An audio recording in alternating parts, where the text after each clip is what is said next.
Hi guys, welcome back to my channel. Today I'm going to show you how you can link data to save game progress in eFootball 2024. So before we start, I made this video is for new player, the beginner that are still confused how you can challenge the event completing the mission to get ton of reward from this game. Let's get started by tapping the extras. Tap this support and this one link data.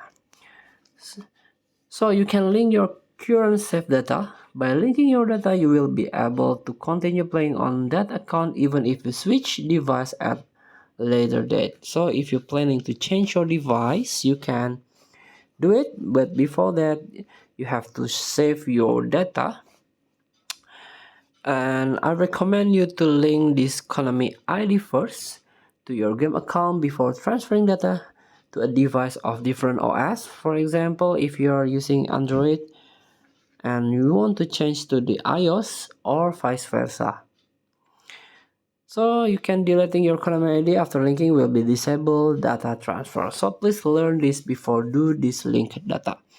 Thank you for watching. Don't forget to comment, like, and subscribe. Also click thanks button below. Enjoy the game.